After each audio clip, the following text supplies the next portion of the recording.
So friends, there is an independent body in the United States that advises the American government. Its name is the United States Commission on International Religious Freedom, USCIRF in short.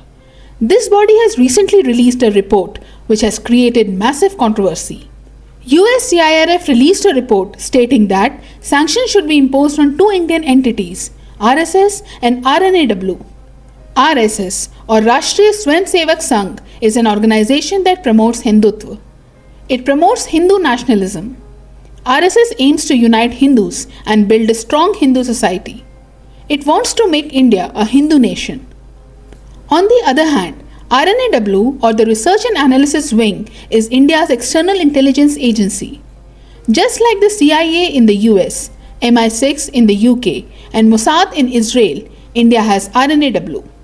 The American body USCIRF says that sanctions should be imposed on RSS and RNAW. It suggests that the assets of people linked to them should be frozen and their travel to the United States should be banned. The reasoning given by USCIRF is that Hindu nationalist groups in India are committing violence against religious minorities.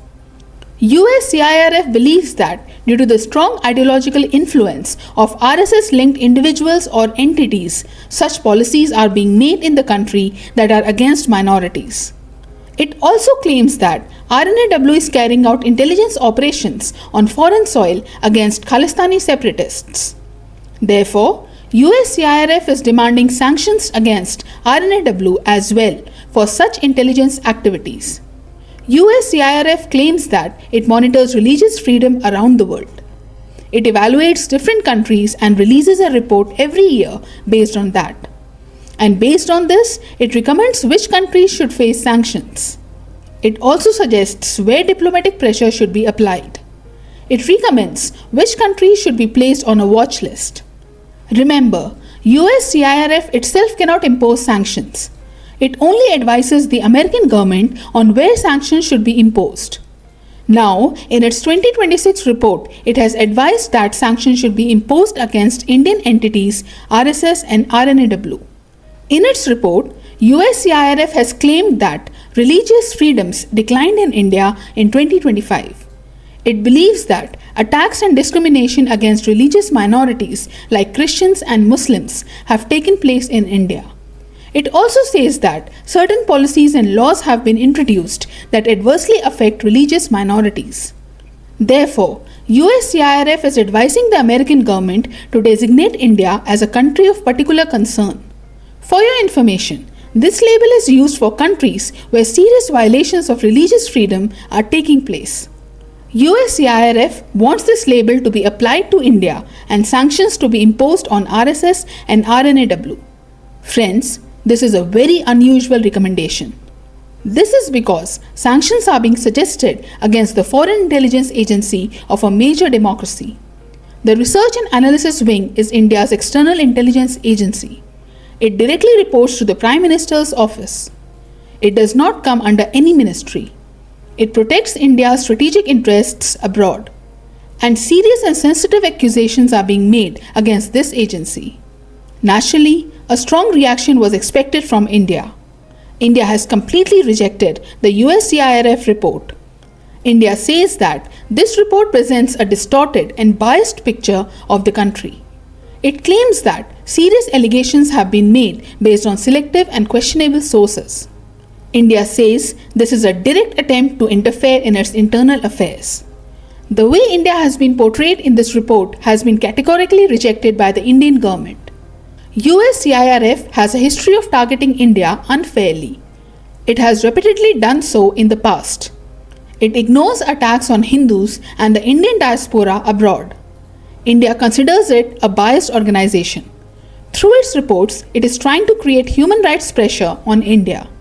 Relations between India and the United States are already strained. Due to the policies of the Trump administration, diplomatic friction and trade tensions are already visible. On top of it, if such biased reports continue to be released, relations between India and the United States could worsen further. USCIRF has been recommending for years that India should be declared a country of particular concern. This body has been releasing politically motivated reports of this kind. When such reports are released by Western countries, it is super ironic. I mean, so much is happening in places like Gaza, Iran, Iraq, Libya, Afghanistan, and Venezuela. In such a situation, it would be better if Western countries refrain from lecturing others on human rights. Before criticizing others, Western countries should look within themselves. They ignore their own horrific past as well as present while judging the internal affairs of other countries. On one hand, Western countries want to increase strategic cooperation with India to counter China. On the other hand, they criticize India. This is a strategic contradiction. This attempt by Western countries and institutions to operate on two parallel tracks will not succeed. Over the years, Western countries have committed many atrocities around the world. And after that, they pretend to be the guardians of democratic values. Seriously, their audacity is striking. After colonizing countries, taking away freedoms, violating international law, and openly disregarding sovereignty and territorial integrity, how can Western countries even think of lecturing others? The reality is simple. Damaging relations with India is against their own strategic interests. India can help balance China's rise. It is crucial for the Indo-Pacific security architecture. India is a major growing economy. It is a huge market. It is important for supply chain diversification. It is also an important partner for technological cooperation. Therefore, it is more beneficial to strengthen cooperation with India rather than spoiling relations. There is a possibility that in the name of domestic politics, the so-called NGOs, think tanks, and human rights groups end up damaging relations with India. This would be detrimental to Western interests. Western countries should move beyond their colonial hangover. They should accept multipolarity. Their strategy of hedging will no longer work. Criticism, which they used as a tool of influence, is now being seen as hostility by sovereign nations. Other countries are now openly raising their voices. So, if they want to develop healthy partnerships, Western countries must stop applying pressure and trying to influence policies of sovereign nations. They must stop interfering in the internal affairs of other countries. They need to change their policies and approach with time. Because over the years, all countries have evolved. India is no longer the same as before. Due to its rise, India now has leverage to limit Western pressure. It cannot be treated as a dependent partner anymore. Its strategic autonomy must be respected. India's calibrated response against USCIRF's actions makes this clear. Instead of escalating the situation, India has emphasized its sovereignty. It has rejected external interference in domestic affairs. At the same time, it has shown willingness to continue diplomatic engagement. India is expanding partnerships while protecting its internal policy space. Western countries should understand this as soon as possible. India is too geopolitically important to isolate now. It will prove to be a crucial partner.